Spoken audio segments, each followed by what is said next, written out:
the number one priority of your peer team is the confidentiality. You lose that confidentiality, you might as well fold your team up and go home. And it only takes one time. It takes a lot of time to build that trust within that peer support system, but it takes one time for you to leak something and nobody's ever going to use your services again. Mm-hmm. And when you think back on how many contacts you have a year, if I get 300 contacts a year, think about those people who are now not going to use me. That's 300 people who may not go but to talk to somebody because one person leaked something one time. Right, and now other people who might need help have one less place to go. Yes, and one of the things that we have here in the state is what's called Michigan House Bill 444, which is actually state law that protects our confidentiality when someone talks to us. So basically what the law states is anything that's said to us, whether it's verbal, written, electronic, you name it, if it's something like a mental health crisis or anything like that, we cannot be ordered. We can't even be subpoenaed to talk about what we talk to. And it's been tested multiple times in court, and it's held up.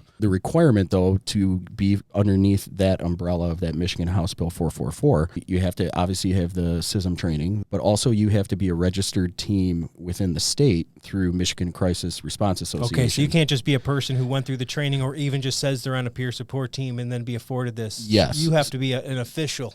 Follow up real quickly on what Mike said too on the law, because it's important that we understand where that's at. And if you get on Michigan Crisis Response Association's website, the very first page, it will tell you the law. It's under Public Act Code 368 of 1978. And then the definitions, the confidentiality of communication, and then liability is broken down. And it's important to know where that's at, because a lot of times there's that confusion with who's involved in these conversations and where does that confidentiality fall. As you develop teams, we need to know where that law is at. And that's where that critical incident stress management training has to come in play. And it has to be under that Michigan Crisis Response Association board, understanding where that's at. They're very active in that law. So I just want to make sure that we covered that. The confidentiality is a must. It is so important. I remember very early on getting involved in this concept where there wasn't a lot of CISM teams that were specific to first responder organizations many years ago. It could make or break a team very quickly if confidentiality became a problem.